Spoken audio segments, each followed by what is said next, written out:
On this episode of China Uncensored, China is letting people tunnel through the Great Firewall. You just have to give up all your personal data. Hi, welcome back to China Uncensored. I'm your host, Chris Chappell. So, the Chinese Communist Party has a problem. It wants to have total control of the internet in China. You know, to protect the Chinese people from all the harmful things on the web, like anything that might make a person question why the government should have total control over the internet. To do this, the Chinese regime built the friendly Great Firewall of China. The firewall keeps out degenerate Western influences, like Grumpy Cat, so Chinese netizens can focus on the much cuter Chinese version, Snoopy Babe. The problem is, it also keeps out loads of really useful websites, like Facebook, Twitter, and Google. And while the Chinese regime is rather happy that the average Chinese netizen doesn't have access to Facebook, it's concerned that businesses inside China will suffer. What do you do when you can't access Facebook to advertise your company to reach overseas clients? What do you do when you can't even use Gmail? That's why Chinese netizens and businesses in China use VPNs, or virtual private networks. Think of them like a tunnel through the Great Firewall.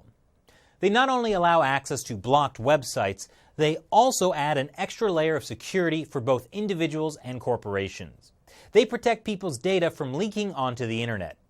Developers need VPNs to access sporadically blocked websites like GitHub. Researchers need to access Google Scholar. Businesses need VPNs to send secure emails. VPNs are absolutely critical to almost any business in China, large or small, and especially important for innovative businesses. And that puts the Chinese regime in a bind. On the one hand, it needs the internet to boost the economy, to justify its rule. On the other hand, if people use the open internet to find out all the things the Chinese regime has done, that would undermine its rule. But where you see a problem, the Communist Party sees an opportunity. Companies need VPNs to function in China. So what's an authoritarian regime gonna do? Ban everyone's VPNs. Okay, no more private VPNs. Now what? Why, the Chinese regime builds its own VPNs. Of course, you have to pay to use them, and any data that goes through will be monitored by the government. And since there will be literally no other option, Chinese and foreign companies will be forced to pay big money for the privilege of being tapped, monitored, and their confidential information reported back to the party. Remember, it's not just individual netizens and companies affected. According to the Financial Times, embassies have also been affected. They say it's a violation of the Vienna Convention. Look, embassies need to send confidential emails, like about how frustrating it is being a diplomat in China. China's internet regulators have been tampering with individual VPNs for years, but it had, for the most part, left internal corporate and embassy VPNs alone. It didn't want to hinder economic growth or affect international relations. This is not the case anymore.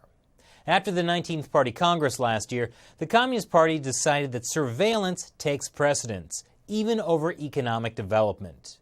Probably because, given the choice of pulling out of China or playing by the Communist Party's rules, most would be willing to choose the latter. Like Apple. Apple has been more than happy to comply with China's strict new internet laws. Apple removed 674 VPN apps from its App Store in China. Wow, I didn't even know there were that many different VPNs to begin with. But it's not all doom and gloom. Yes, the Chinese Communist Party is closing the last bridge to the outside internet. But that doesn't mean Chinese people will never even know what happened, because as of now, the China Uncensored website, ChinaUncensored.tv, is still unblocked in China. So what do you think about China's VPN extortion ring? Leave your comments below, while you still have access to the free internet. Thanks for watching this episode of China Uncensored. Once again, I'm your host, Chris Chappell. See you next time. The Chinese regime is making it harder for people inside and outside of China to learn the truth. That's why China Uncensored is so important. And I'm not just tooting my own horn here. But we can't survive without support from viewers like you.